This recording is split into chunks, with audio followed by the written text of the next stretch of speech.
buenas noches. Le damos la más cordial bienvenida a esta emisión de T13 Noticias. Un placer saludarlos. Así es, buenas noches, gracias por estar con nosotros. Vamos con lo que usted está esperando, información. Vamos de lleno con las noticias entonces y nos vamos a ubicar en la provincia de nuestro país. Este es un caso impactante realmente. Un hombre asesinó al conductor de un autobús. La policía reaccionó de inmediato y fue arrestado.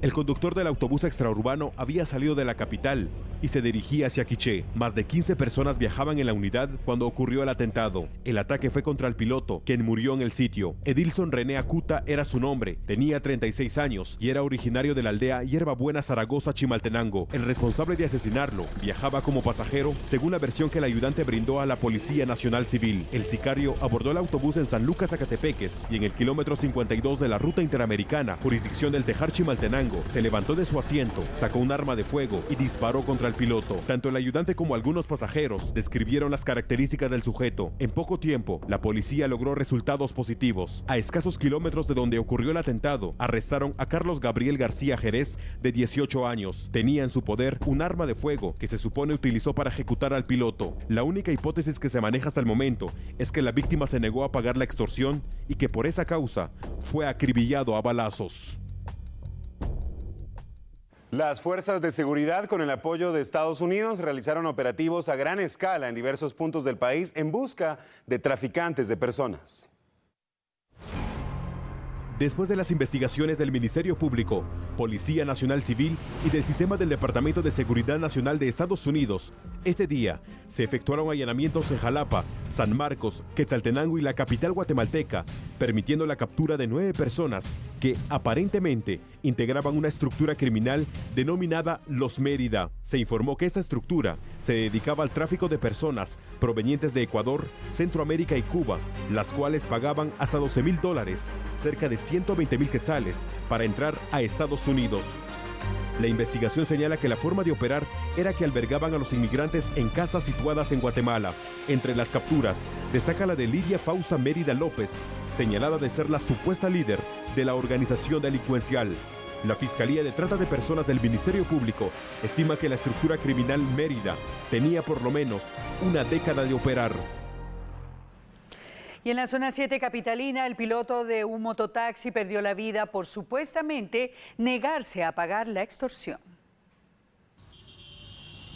En la zona 7 capitalina fue asesinado Julio César López, de 35 años. Era conocido como el Chenca y se ganaba la vida como conductor de mototaxi. Sicarios le dispararon supuestamente por negarse a pagar la extorsión. El Chenca fue atacado mientras esperaba a los clientes sobre la 30 Avenida y 23 Calle, Colonia 4 de Febrero de la zona 7 capitalina. Los antisociales le dispararon en la cabeza, provocando su muerte inmediata. Según curiosos, los pilotos de mototaxi son asediados por pandilleros, quienes constantemente exigen el pago de la extorsión, y son varios comerciantes que temen ser atacados, por lo que piden mayor seguridad.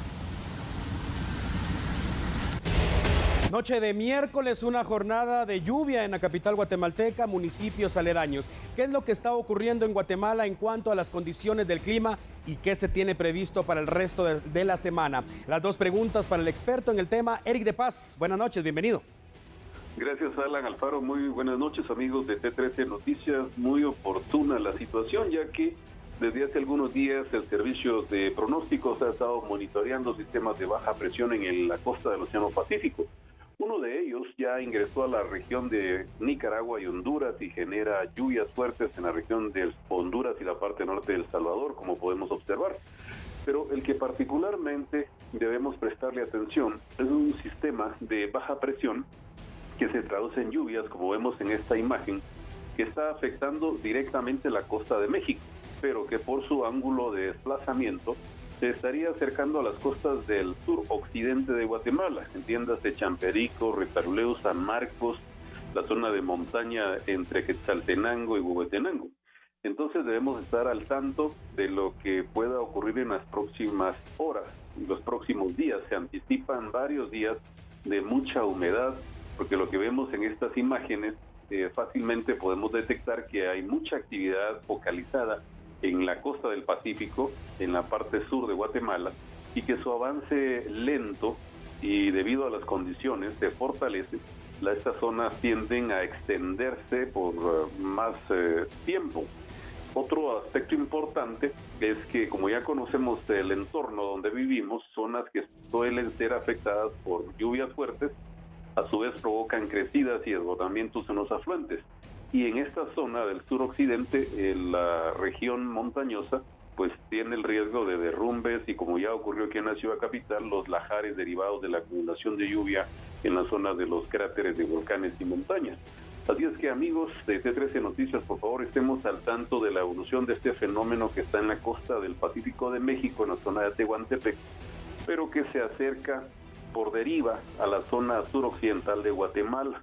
Prácticamente toda la costa del país reportó lluvias fuertes y tormenta eléctrica hoy desde Nicaragua, la zona del Golfo de Fonseca, El Salvador, Guatemala, y actualmente lo que estamos observando ahí es un sistema de nubes y de lluvias muy fuertes que podría estar latente en los próximos días, ya que hay condiciones dadas para que estos sistemas se fortalezcan. Tenemos que saber que estos sistemas tienen un momento de generación de carga y luego de descarga, pero este ínterin se puede estar repitiendo en el transcurso de los próximos días, por eso estaremos al tanto, Alan, de mantenerlos informados del avance. Eric, tenemos que irnos a la pausa, pero rápidamente quiero hacerle una pregunta.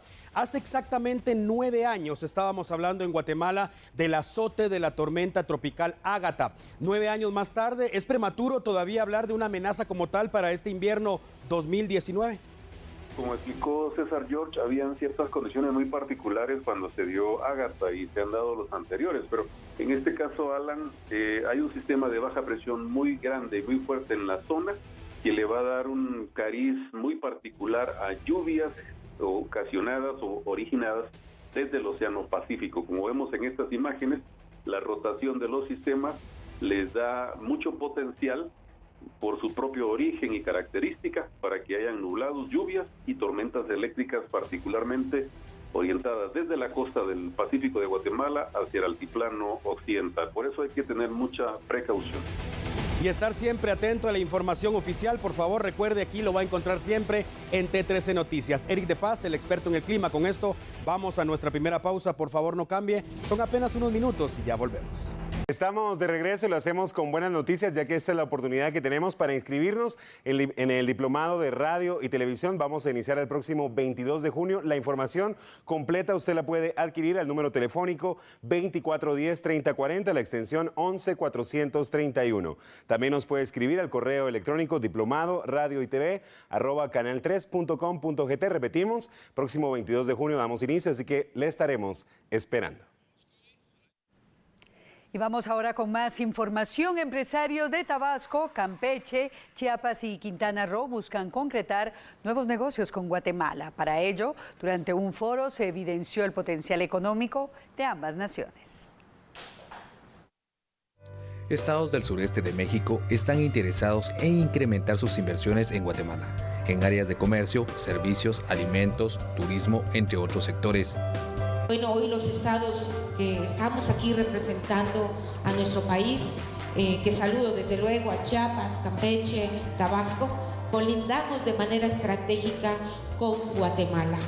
Hoy por hoy consideramos que esta gran oportunidad que hoy tenemos es muy valiosa y muy importante poderla aprovechar, sobre todo que va dirigida a los empresarios, quienes son los que invierten, quienes son los que generan empleo, quienes también tienen la visión de proyectar a su país y de hacer esa conectividad que tanto representa y que la economía del mundo. Lo que tenemos es una brecha de desconocimiento. Si bien tenemos un tratado de libre comercio único entre Guatemala y México, las oportunidades de negocios se ven obstaculizadas por una parte por infraestructura, como han estado mencionando, la parte de comunicación, carretera, ferroviaria, Entonces lo que estamos intentando en este momento es que los propios secretarios de Desarrollo Económico de los estados del sureste se reúnan con empresarios, con importadores y exportadores de Guatemala para poder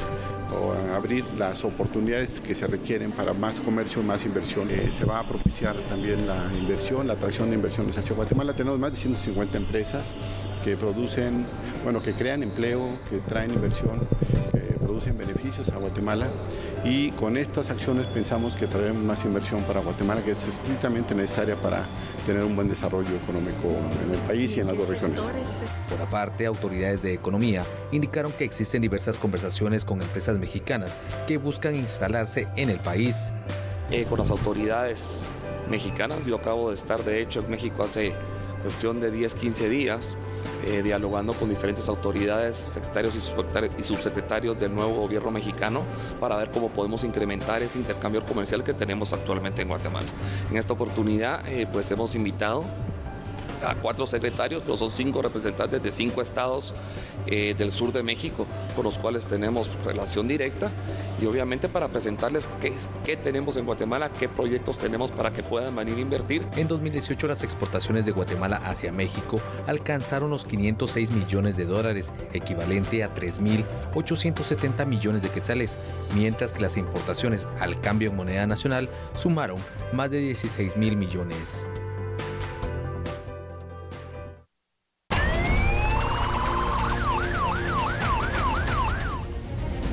Actualización T13, ha ocurrido un atentado armado en jurisdicción de Villanueva. El periodista Werner Álvarez tiene la información.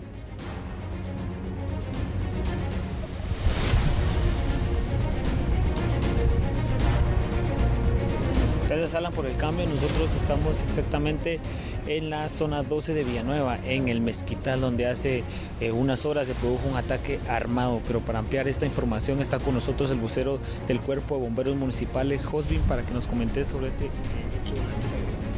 Así es, muy buenas noches para informarles en el estudio, muy buenas noches a todos.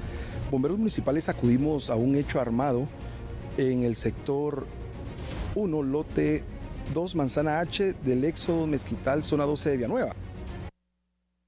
Lamentablemente fallece el joven Steven Arenales, de 21 años de edad, por múltiples impactos de proyectil por arma de fuego, y asimismo bomberos municipales con técnicos en urgencias médicas trasladan a 2 menores, a una niña de 9 años con 3 impactos de proyectil por arma de fuego, uno en el brazo, uno en el lado derecho del tórax y uno en la pierna. Asimismo, se traslada a un niño de 7 años con una herida en la mano hacia la pediatría del hospital Roosevelt. Gracias, joven, por la información. Pues es lamentable la situación que se está viviendo en este lugar. Como ustedes pueden observar, pues lamentable, enfrente de su vivienda quedó el cuerpo ya fallecido de esta persona. Estamos en espera ya de que el Ministerio Público se haga presente para que haga las investigaciones correspondientes.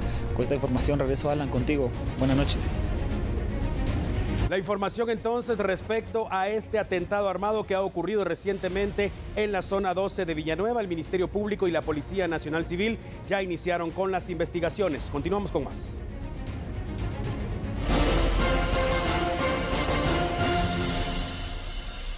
Bienvenidos a La Entrevista. Este es un servicio de los noticiarios Telediario, Noti7, T13 Noticias, TN23 y Radio Cadena Sonora. El único objetivo nuestro es que ustedes, estimados guatemaltecos, conozcan los planes de gobierno, los planes de trabajo, las propuestas de todos los candidatos a la presidencia de este país. En la pantalla aparece un semáforo, el cual indica que el candidato en turno tiene 3 minutos para responder a la pregunta que le es planteada. Hoy tenemos a Julio Héctor Estrada del partido Creo y vamos a empezar la conversación. ¿Cuál es el planteamiento del partido Creo y de usted, licenciado Estrada, en torno al tema de seguridad que a los guatemaltecos tanto que están necesitando?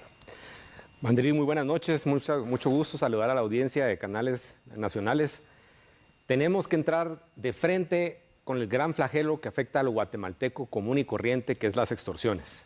Y una buena parte de las extorsiones, puede ser 50-80%, proviene de las cárceles, que además es un insulto a la autoridad del Estado que la gente esté delinquiendo desde adentro de las prisiones. Ahí es tomar control de las prisiones de forma inmediata, cortar las comunicaciones, si hace falta con un tractor quitando torres y llevando cable de cobre para las vecindades que están cerca de las cárceles, aislarlos completamente, reclasificar y ponerlos en aislamiento total. Eso basado en ley, en base a reglamentos que no han sido publicados en 12 años, que permita a los directores del sistema penitenciario honrados y con tecnología ponerlos realmente en aislamiento completo y en un sistema donde estén realmente casi muertos en vida del aislamiento y las condiciones duras que tienen que vivir esta gente que está torturando a los guatemaltecos y haciendo su vida tan difícil. Pero no solo es eso, necesitamos también seguirle la ruta al dinero, controlar el delito de las extorsiones, desarrollando y persiguiendo esas capacidades que también son importantes en la lucha contra el narcotráfico, contra el contrabando y contra la corrupción. Esa capacidad del Ministerio Público de seguir la ruta y construir casos sólidos y verificar cómo fue que el dinero llegó a toda la gente y cómo se puede contrarrestar con lavado y con otras acusaciones y extinción de dominio. Muy importante también, Andrés, tenemos que en seguridad que subir la presencia policial. En Guatemala hemos casi doblado el número de policías en los últimos 6 años, casi pasando de 40,000 de un poco más de 20,000, pero tenemos el mismo presupuesto en botas, equipo, radio, gasolina, etcétera. Y eso le iba a preguntar yo. ¿Han analizado el presupuesto ustedes para ver si les alcanza para todo lo que quieren hacer? Alcanza. Yo conozco el presupuesto de Guatemala, sé exactamente que es subejecución, que hay recursos mal utilizados, cómo rápidamente equipar a la policía y que la gente sienta que hay 40,000 policías presentes, no 20,000 policías presentes. Eso va a dar una sensación de presencia, con buenos operativos, con control de su desempeño, con tecnología y equipamiento. Podemos asegurarnos que la gente sienta esa presencia policial. Y si lo sumamos a un control mucho más riguroso de la aportación ilegal de armas, para proteger la vida de los guatemaltecos, que el 80% de asesinatos son armas de fuego y muchas son ilegales. Con un buen control, revisión, rayos X, perros, etcétera, podemos asegurarnos que se salven vidas, presencia policial, control de las extorsiones y el guatemalteco pueda vivir en paz. Bueno, ¿cuál es el planteamiento de Julio Héctor Estrada y del partido Creo en torno al tema del desempleo? Sabemos que un país sin empleo es un país sin desarrollo. ¿Y cómo van a crear el empleo que Guatemala necesita? Andrés, esto es importantísimo. Yo soy economista, he sido asesor de otros países en el mundo a lo largo de mi carrera. Y realmente mi trabajo ha sido ver cómo se desarrollan los países y desde hace 10 años he estado trabajando en eso, en los grandes proyectos de desarrollo y crecimiento en Guatemala. Lo tenemos que trabajar a 3 niveles. Nivel 1, tenemos que fomentar y fortalecer las pequeñas y medianas empresas y las microempresas.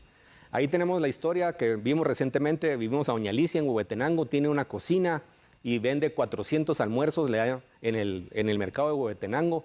Le da empleo a 5 personas de su familia y a 5 personas externas. Si a doña Alicia le diéramos un refrigerador industrial, una cocina industrial, una panel para distribución, podría estar vendiendo 2,000 en el área regional y generar 20 empleos adicionales a los que está generando actualmente. Esos programas se pueden fortalecer. Hay 500 millones de quetzales en el Ministerio de Economía que usándolos como garantía para garantizar créditos que no tengan que usar garantías hipotecarias o fiduciarias o codeudores, podemos potenciar 3,000 o 4,000 millones de quetzales para apoyar a decenas de miles de personas como doña Alicia en todo el país y que no solo crezcan sus negocios y generen más ingresos, sino que generen mucho más empleo. Eso es el nivel, digamos, de micro y pequeño empresario que también podemos fortalecer con programa fiscal especializado, simplificado, con un impuesto flat de 1 a 3%, documentado y con pago automatizado, sin ninguna carga para poder encadenarse y documentar sus ingresos, y con otros programas de asistencia técnica. Luego está el nivel intermedio, que es cómo trabajamos de la mano con las empresas para poder realmente facilitarles su trabajo y permitir que dupliquen su ritmo de inversión. Sabemos cómo hacerlo, sabemos cómo funcionan las empresas y trabajar de la mano para fortalecer ese crecimiento. Y luego la parte de inversión, donde queremos atraer inversiones, pero que no solo generen empleo, sino que abaraten la vida para el guatemalteco. Inversiones de gas natural para que el gas que cuesta hoy en día 160 quetzales, el cilindro de 35 libras, llegue a su casa por ducto a un precio de 90, 100 quetzales el mismo volumen. Para que la electricidad también baje de precio junto con la reducción que vamos a hacer de la tarifa social y casi eliminarla. Vamos a traer las inversiones que hace tanto tiempo, 20 años de no usar la frecuencia radioeléctrica, para que esos 30 quetzales que usted usa, para que le alcancen una semana o 3 días para tiempo de aire y le duren un mes o un mes y medio con competencia de empresas clase mundial. Y con eso además se genera el ecosistema para que más empresas puedan crecer utilizando banda ancha e internet. Inversiones que generan empleo y que le reducen el gasto al guatemalteco. Julio Héctor Estrada, ¿tiene algún planteamiento en el tema de salud y los guatemaltecos queremos saber cuáles. Yo creo que salud es una pasión porque no hay nada que le ayude más al guatemalteco y que ayude más a la gente necesitada de este país que tener acceso a salud y a medicamentos y a atención médica. No hay nada más poderoso que eso. El guatemalteco trabaja, junta a sus animalitos, va haciendo sus ahorros, se enferma y le toca rematar todo, endeudar a su familia para poder atender unas facturas médicas y unas facturas de farmacia terribles. ¿Cómo lo resolvemos? Primer nivel de atención. Primero que todo, abastecer los 1.200 puestos de salud que con tecnología sencilla podemos abastecer los 1.200 con cajas prediseñadas, con un sistema de distribución moderno y con tecnología y llevar y asegurarnos que los 40 productos que atienden el 70% de las necesidades médicas de un guatemalteco estén siempre disponibles con 2 enfermeras, un extensionista técnico de salud y un médico que visita el puesto de salud una vez a la semana por lo menos. Segundo, tenemos el diseño específico de cómo construir en los primeros 6 o 8 meses de gobierno 1,000 puestos de salud adicionales. En los últimos 25 años se han construido 200, Andrí, pero sabemos cómo hacerlo modularizado, estructurado, cuesta 300 millones de quetzales. Esos 300 se pierden en una mala tarde sentada con el sindicato. Yo vi cómo se perdieron por no haber ejecutado el proyecto en el momento que hubo la oportunidad. Y precisamente ahí va una pregunta, ¿cómo va usted a lidiar con los sindicatos y tanto pacto colectivo del Ministerio de Salud? Porque esta parte de primer nivel de atención no la tienen en su radar, es nueva, se puede hacer a través de una desconcentrada, especializada, en poder realmente servir a no 4, sino a 9 millones de guatemaltecos, incluyendo medicamentos y atención para medir la presión, para controlarle el azúcar con insulina, para controlar las enfermedades. Entonces generamos que el 80% de enfermedades posibles no solo no se hagan más graves, sino que no paren en los hospitales nacionales. Entonces le quitamos el congestionamiento de los hospitales y además hacemos que la gente de forma gratuita sea atendida a nivel de puesto de salud o a nivel de centro de salud, pasando de 4 millones a 9 millones de guatemaltecos cubiertos en los primeros 9 meses de gobierno para que la gente mire cambios de calidad de servicio en hospitales y sobre todo disponibilidad en sus comunidades. Y si a eso le sumamos que tenemos un plan muy agresivo para comprar junto con México medicamentos a los precios que compra México, que compra 100 veces más que Guatemala, y venderlos a través de las farmacias PROAM, golpeamos no solamente la disponibilidad, sino los precios del mercado para que Guatemala deje de ser el mercado más caro de medicamentos de América Latina y el guatemalteco compre medicamentos baratos. Otro tema álgido que también genera desarrollo cuando está en su nivel óptimo es la educación. ¿Cuál es el planteamiento del partido Creo y Julio Héctor Estrada en cuanto a la educación? Ahí los resultados tienen que ser rápidos, Andrí, y eso es lo que nos mueve a nosotros porque sabemos cómo dar resultados rápidamente y que la gente sienta para que tengamos el capital político a hacer las grandes transformaciones que necesita el país.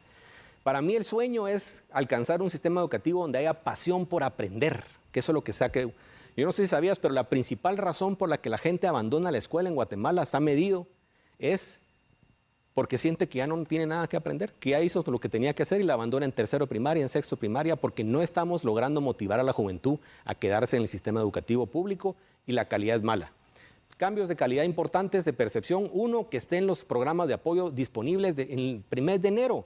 Yo en finanzas los teníamos listos en enero, pero por la burocracia y los procesos administrativos complejos paraba llegando la asignación para útiles escolares en marzo, en abril. Eso tiene que estar disponible y además con una asignación que sea el doble de los 50 quetzales que tenemos hoy en día. Que ilusione a los niños tener sus útiles listos, todo preparado.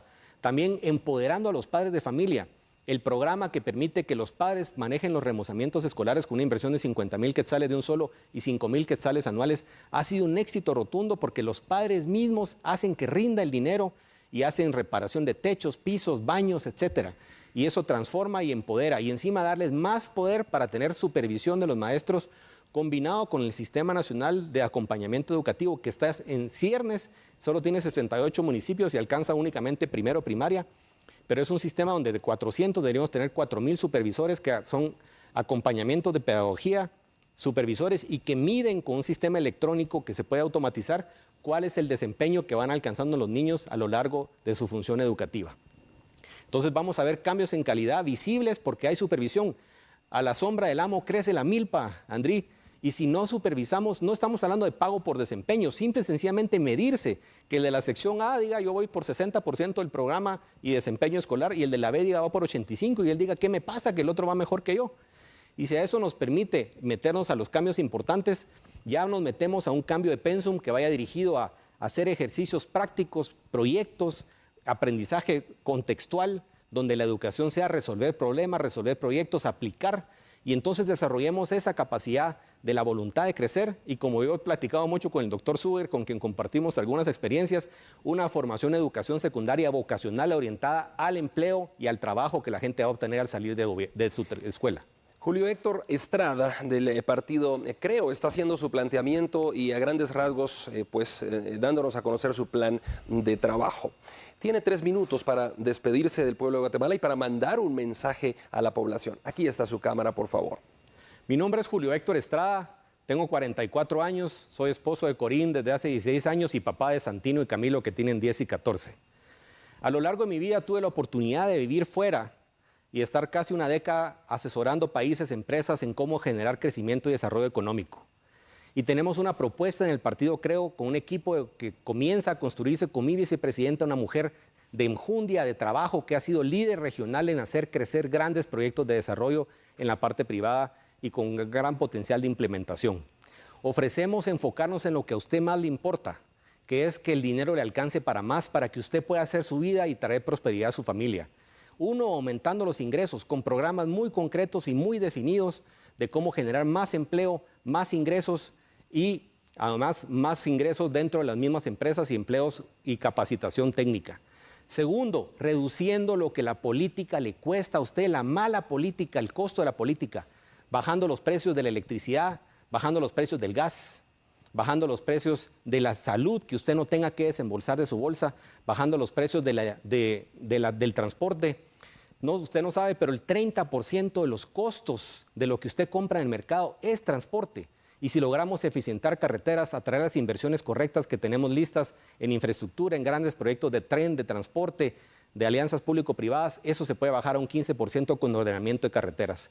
Tenemos una propuesta concreta, pero la vieja política se ha encargado de enturbiar esta campaña electoral, de hacer casi imposible que la gente conozca propuestas nuevas de gente que no le debemos nada a nadie, que somos nuevos en la campaña política, pero con experiencia demostrada, con capacidad demostrada de trabajar.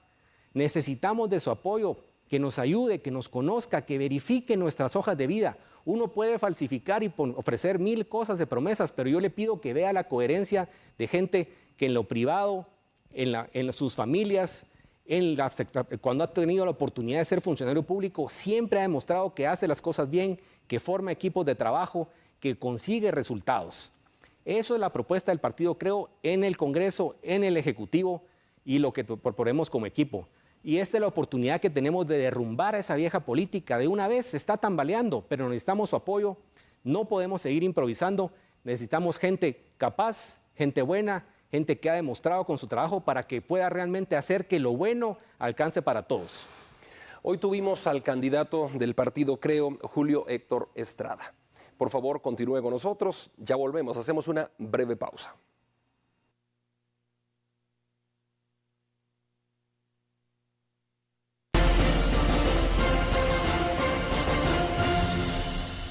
Gracias por continuar con nosotros. Este es un efecto T13.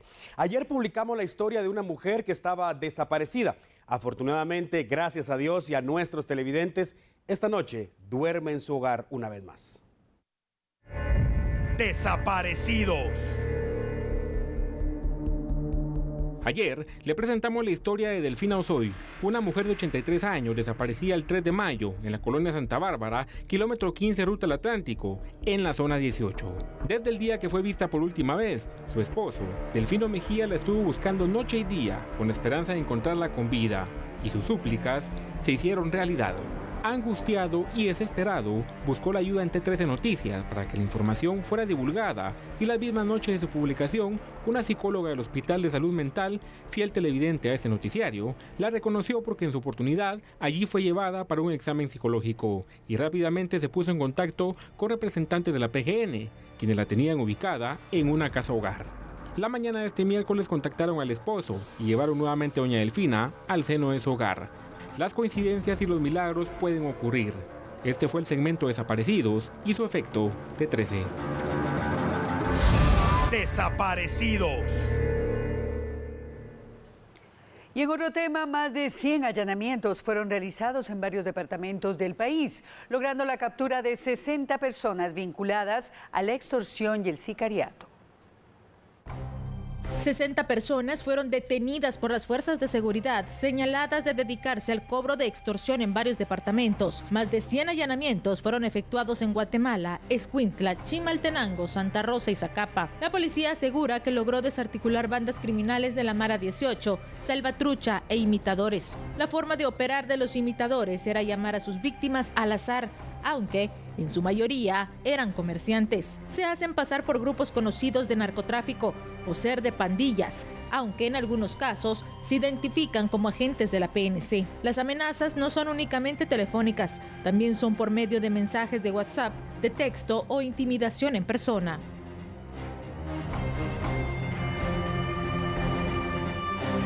Desafío sangriento. Atención con esta noticia. 2 agentes de la Policía Nacional Civil fueron asesinados a balazos. En cercanías de un cementerio y de una subestación policial, los sicarios ejecutaron esta balacera contra agentes de la institución. No hubo reacción por parte de los uniformados, pues los maleantes salieron a su paso de un momento a otro. El agente Andrés de Jesús Salazar Hernández murió en el sitio, mientras que su compañero Elder Bernabé Monzón Esquivel resultó herido y fue llevado a la emergencia de un centro asistencial de Teculután, Zacapa, pero falleció minutos después. La policía activó las alertas e inició con la búsqueda de los responsables. Localizaron y arrestaron a Gustavo Adolfo Mayorga Medrano, de 36 años, y Neri Otoño Rodríguez Uruy, de 45. El portavoz de la Policía Nacional Civil, Pablo Castillo, dijo que el Ministerio Público ya investiga el caso para establecer por qué ejecutaron a balazos a los agentes de la institución. Y en otro tema, la Ruta del Pacífico fue escenario de 2 accidentes de tránsito que dejaron a varias personas heridas y un tráiler volcado. Un autobús que prácticamente quedó inservible es la consecuencia de un accidente de tránsito en el kilómetro 106 de Ruta al Pacífico. La Policía Nacional Civil reportó 30 personas heridas, llevadas a diferentes centros asistenciales. Aparentemente, el piloto se quedó dormido y eso provocó a que el automotor volcara e impactara contra la estructura de un puente. Se estableció que el bus se dirigía de la costa sur hacia el puerto de San José Escuintla y que los tripulantes son trabajadores de una finca bananera. En el kilómetro 98 de la misma ruta, un tráiler volcó aparatosamente en la madrugada de este miércoles. De milagro, no hubo pérdidas humanas ni heridos, se reportaron solo daños materiales. El piloto se dirigía de la capital hacia Mazatenango, Suchitepeques, y supuestamente perdió el control del volante porque en sentido contrario circulaba el conductor de un vehículo liviano que llevaba las luces altas. Eso le habría complicado la visibilidad.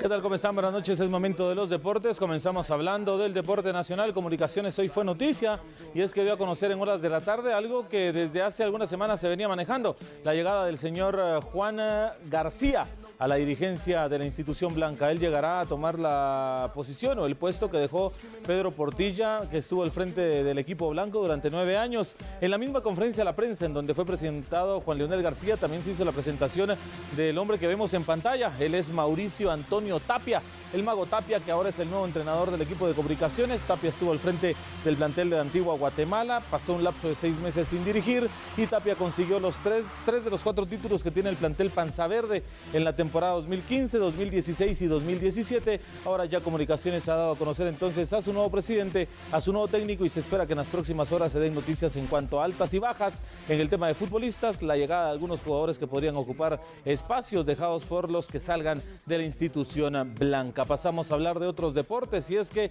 hoy se presentó al mediodía en conferencia a la prensa la edición número 19 de la Vuelta Ciclística Femenina, que iniciará el próximo 5 de junio y finalizará el 9 de ese mes. Es la Vuelta 2.2 categoría UCI, dedicada a las Olimpiadas Especiales, en donde ya están inscritos 17 equipos, 13 de ellos son extranjeros, 4 más nacionales, y verán actividad 98 ciclistas mujeres que estarán pedaleando por carreteras de los departamentos de Escuintla, Sololá, Quetzaltenango, Totonicapán, Chimaltenango y Ciudad de Guatemala. Serán 463.2 kilómetros de recorrido que iniciarán en Villanueva y estarán finalizando el domingo 9 en la ciudad capital, con un circuito que hace bastante tiempo no se realiza, y es el circuito entre la Avenida de la Reforma y la Avenida de las Américas, para un total de 60 kilómetros. Ese último día de competencia se estarán dando puntos UCI para clasificación a Juegos Olímpicos de Tokio 2020, como también será parte del circuito que estarán utilizando las pedalistas para la competencia que se viene en el mes de agosto en los Juegos Panamericanos de Lima, Perú. Hemos adelantado desde nuestros titulares y ahora sí vamos con esta impactante historia.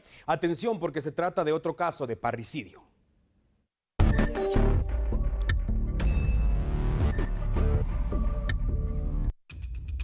Los bomberos municipales recibieron una llamada. Era Ruth María López, empleada doméstica del sitio donde ocurrió la barbarie. Dijo que Álvaro René Peña, de 30 años, se agredía con un arma blanca. Después escucharon disparos y la mujer jamás volvió a hablar. Al llegar a la vivienda ubicada en la colonia Prados de Montemaría, zona 12, encontraron un macabro escenario. Habían 2 cadáveres. Uno era el de la mujer que hizo la llamada y el otro, el padre del asesino. Los vecinos se alertaron y al enterarse de lo ocurrido, dijeron a la policía que el asesino es un hombre que sufre problemas mentales, por lo que ellos descartan que haya estado bajo los efectos de alguna droga. Álvaro René Peña asesinó a su padre de varios disparos y cuando la empleada doméstica intentó defenderlo, hizo lo mismo. La policía lo arrestó y fue consignado a juzgado competente. Enfrentará cargos por parricidio y, de ser encontrado culpable, podría ser condenado hasta 50 años de cárcel. El parricidio es una de las peores brutalidades que ha conocido la humanidad, pero lamentablemente es cada vez más frecuente a nivel mundial.